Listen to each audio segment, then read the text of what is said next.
Hi friends, ನಾನು ನಿಮ್ಮ ಮಾಲೂರಿನ ಹುಡುಗಿ ರಕ್ಷಿತಾ ಮಾತಾಡ್ತಾ ಇದ್ದೀನಿ. ಇವತ್ತು ಶುಕ್ರವಾರ ಎಲ್ಲ, ಅದಕ್ಕೆ ಅಮ್ಮನೆ ಮನೆ ಎಲ್ಲ ಒರೆಸ್ಬಿಟ್ಟು ಹಸ್ಲಿಗೆಲ್ಲ ಅರ್ಶಿನ ಕುಂಕುಮ ಇಟ್ಬಿಟ್ಟು ಹೋಗಿದ್ದಾರೆ. ನಂದು ಇವತ್ತೇನಿದ್ರು ಹೂವು ಕಟ್ಟಿ ಪೂಜೆ ಮಾಡೋದು ಅಷ್ಟೇ. ಅಲ್ಲ ಕಟ್ಟೋಣ ಅಂದ್ರೆ ನನ್ನ ಮಗಳು ನೋಡಿ ಅಲ್ಲೇ ಆಟ ಆಡ್ತಾ ಇದ್ದಾಳೆ, ಅದಕ್ಕೋಸ್ಕರ ಅಲ್ಲಿಗೆ ಹೋಗಿಲ್ಲ. ಈಚೆ ಹಾಕೊಂಡಿದ್ದೀನಿ ಕಟ್ಟೋಣ ಅಂದ್ಬಿಟ್ಟು.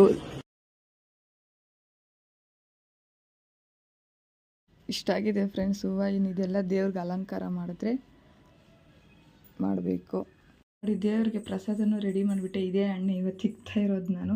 ಯಾವುದೇ ದೇವ್ರಿಗೆ ಪ್ರಸಾದ ಇಕ್ದಿರೋ ಪೂಜೆ ಸಮರ್ಪಣ ಆಗೋದಿಲ್ಲ ಅಂತ ಹೇಳ್ತಾರೆ, ಸಂಪೂರ್ಣ ಆಗೋದಿಲ್ಲ ಅಂತ.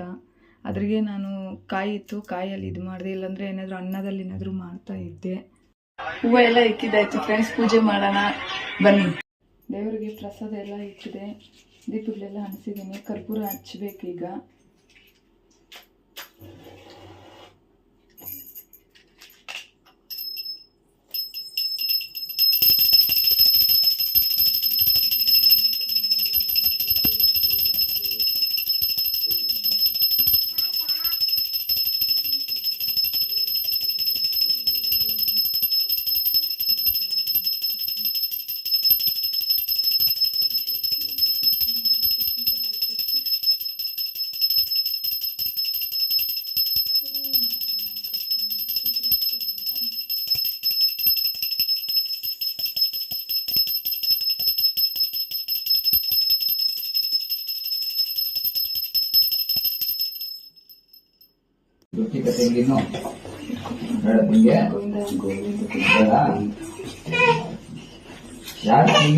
ಈಗಷ್ಟೇ ಕರ್ಪೂರ ಅನಿಸ್ತೆ ಫ್ರೆಂಡ್ಸ್. ಪೂಜೆ ಎಲ್ಲ ಮುಗೀತು ನೋಡಿ, ಹೇಗಿದೆ ನಮ್ಮ ಪೂಜೆ.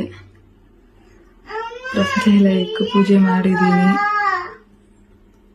ಮತ್ತೆ ಅರ್ಶಿನ ಕುಂಕುಮ ಇಕ್ತಾ ಇದ್ದೀನಿ ತಳಿಗೆ.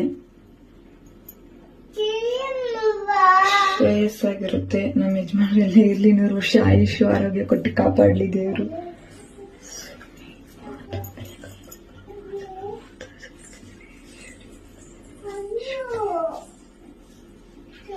ನೋಡಿ ಫ್ರೆಂಡ್ಸ್, ಇದೊಂದೇ ಒಂದು ಗಿಡ ನೋಡಿ, ಇದರಲ್ಲಿ ಎಷ್ಟು ದೊಡ್ಡ ಕಾಯಿ ಬಿಟ್ಟಿದೆಯೋ. ನಮ್ಮಮ್ಮ ಕೋಲಿಕ್ಕಿದ್ದಾರೆ ಅದ್ರ ಸಪೋರ್ಟ್ಗೋಸ್ಕರ ನೋಡಿ. ಇವತ್ತು ಇದು ಕಿತ್ಬಿಟ್ಟು ಏನಾದರೂ ರೆಸಿಪಿ ಮಾಡಬೇಕು. ಮಧ್ಯಾಹ್ನ ಮಾಡ್ತೀನಿ. ನನ್ನ ಮಗಳಿಗೆ ಮಾಗೋಗ್ತಾ ಇದೆ, ಅದಕ್ಕೆ ಕಿತ್ಬಿಟ್ಟು ಮಾಡ್ತೀವಿ ನೋಡಿ. ಚಿಕ್ಕದಾಗಿ ಒಂದೇ ಒಂದು ರೆಂಬೆನೇ ಬಿಟ್ಕೊಂಡು ಹೋಗಿರೋದು, ಆದರೂ ಎಷ್ಟಪ್ಪ ಕಾಯಿ ಬಿಟ್ಟಿದೆಯೋ. ಕಿತ್ತಿ ಮಾಡ್ತೀನಿ, ಮಧ್ಯಾಹ್ನಕ್ಕೆ ಮಾಡ್ತೀನಿ. ಇದಕ್ಕೆ ನಾವು ಯಾವುದೇ ಕೆಮಿಕಲ್ ಯಾವುದು ಮಿಕ್ಸ್ ಮಾಡಿಲ್ಲ, ಎಲ್ಲ ನಾಟಿಯಾಗಿ ಬೆಳೆದಿರೋದು ಇದು. ಹಾಗಲಕಾಯಿ ತಿನ್ನೋದ್ರಿಂದ ಏನೇನು ಉಪಯೋಗ ಇದೆ ಗೊತ್ತಾ ಫ್ರೆಂಡ್ಸ್? ಫಸ್ಟ್ ಚಿಕ್ಕ ಮಕ್ಳಿಗೆ ಗೊತ್ತಬೇಕು, ಯಾಕಂದರೆ ಅವ್ರಿಗೆ 6 ತಿಂಗಳಿಗೆ ಒಂದ್ಸಲಿ ಜಂತುಹುಳ ಮಾತ್ರೆ ಕೊಡಿ ಅಂತ ಹೇಳ್ತಾರೆ. ಅದೇ ಜಂತುಹುಳ ಮಾತ್ರೆ ಬದಲು ವಾರಕ್ಕೊಂದ್ಸಲಿ ಇದೇನಾದರೂ ಮಾಡಿಕೊಟ್ರೆ ಅವರಿಗೆ ಜಂತುಹುಳ ಎಲ್ಲ ಹೊಟ್ಟೆ ಎಲ್ಲ ಫುಲ್ಲು ಕ್ಲೀನ್ ಆಗುತ್ತೆ, ಹೊಟ್ಟೆ ನೋವು ಬರೋದಿಲ್ಲ, ಏನಿದಿಲ್ಲ. ಅದರಿಂದ ಯಾರೇ ಆಗಲಿ ವಾರಕ್ಕೆ 2 ಸಲ ಇದ್ರ ರೆಸಿಪಿ ಮಾಡಿಕೊಡಿ, ಫ್ರೈ ಮಾಡಿಕೊಡಿ ಮಕ್ಕಳಿಗೆ. ರೆಸಿಪಿ ನಾನು ತೋರಿಸ್ತೀನಿ, ಆ ಥರ ಮಾಡಿಕೊಡಿ. ಮಕ್ಕಳು ತುಂಬ ಇಷ್ಟಪಟ್ಟು ತಿಂತಾರೆ. ಹಾಗಲಕಾಯಿ ಅಂದರೆ ಕಹಿ ಇರುತ್ತೆ ಅಂತಾರೆ, ಆದರೆ ಇರೋದಿಲ್ಲ, ಸಿಹಿಯಾಗಿ ಇರುತ್ತೆ, ಚೆನ್ನಾಗಿ ಇರುತ್ತೆ, ತಿನ್ಬೋದು. ಆ ಥರನೇ ಮಾಡಿ ಫ್ರೆಂಡ್ಸ್. ನನ್ನ ಮಗಳು ನೋಡಿ ಹೇಳ್ತಾ ಇದ್ರೆ ಬರ್ತಾ ಇದ್ದಾಳೆ. ಊಟ ಮಾಡ್ತಾಯಿದ್ದೀನಿ ಫ್ರೆಂಡ್ಸ್. ಅನ್ನ ಮತ್ತು ಸಾರು ಮಾಡಿದ್ದಾರೆ ನಮ್ಮಮ್ಮ. ಇವತ್ತು ಮುದ್ದೆ ಮಾಡಿಲ್ಲ, ಈಗ ತಾನೇ ತಿಂತಾಯಿದ್ದೀನಿ. ನನ್ನ ಮಕ್ಕಳಿಬ್ಬರು ಆಟ ಆಡ್ತಾ ಇದ್ದಾರೆ. ಚಿಕ್ಕವಳು ಮಲಗಿಸ್ಬೇಕು ನೋಡಿ ಫ್ರೆಂಡ್ಸ್. ಹಾಗಲಕಾಯಿ ಚಿಕ್ಕದಾಗಿ ಕಟ್ ಮಾಡಿಕೊಂಡು ಬೇಯಿಸಿ ನೀರೆಲ್ಲ ತೆಗೆದು ಇಕ್ಕಿದ್ದೀನಿ ನೋಡಿ. ಈ ಥರ ಇರಬೇಕು, ಫುಲ್ಲು ಬಿಡಬೇಕು, ಆಗ ಕೆಸರೆ ಎಲ್ಲ ಹೋಗ್ಬಿಡುತ್ತೆ. ಇದ್ರಿಗೆ ಧನಿಯಾ ಪುಡಿ, ಅರಿಶಿನ ಪುಡಿ, ಗರಂ ಮಸಾಲ, ರಷ್ಟು ಉಪ್ಪು, ಬೇಯಿಸೋವಾಗೆ ರಷ್ಟು ಉಪ್ಪು ಹಾಕ್ಕೊಂಡಿರ್ತೀನಿ. ಅದಕ್ಕೆ ಈಗ ಉಪ್ಪು ಹಾಕ್ಕೊಂಡಿದ್ರೆ ಅದು ಸ್ವಲ್ಪ ಹಾಕ್ಕೊಂಡಿರ್ತೀನಿ. ಮತ್ತು ಬೇಕಾಗಿರೋದು ಒಂದು ಚಿಕ್ಕದಾಗಿರೋ ಟೊಮೊಟೊ, ಕೊತ್ತಂಬರಿ ಸೊಪ್ಪು, ಶುಂಠಿ ಬೆಳ್ಳುಳ್ಳಿ, ಚಿಕ್ಕದಾಗಿ ಒಂದು ಈರುಳ್ಳಿ, ಮತ್ತು ಜೀರಿಗೆ, ಕೆರ್ಬೇವಿನ ಸೊಪ್ಪು. ಜೀರಿಗೆ ಯಾಕೆ ಹಾಕೋದು ಅಂದರೆ ಮಕ್ಳಿಗೆ ತಿನ್ನಿಸ್ತಾ ಇದ್ದೀನಲ್ಲ, ಸ್ವಲ್ಪ ಬೇಗ ಜೀರ್ಣ ಆಗಲಿ ಅಂತ ಅಷ್ಟೇ, ಇನ್ನೇನು ಇಲ್ಲ. ನೀವು ಬೇಕಾದ್ರೆ ಹಾಕ್ಕೊಳ್ರಿ, ಬೇಡಂದರೆ ಬಿಡ್ರಿ.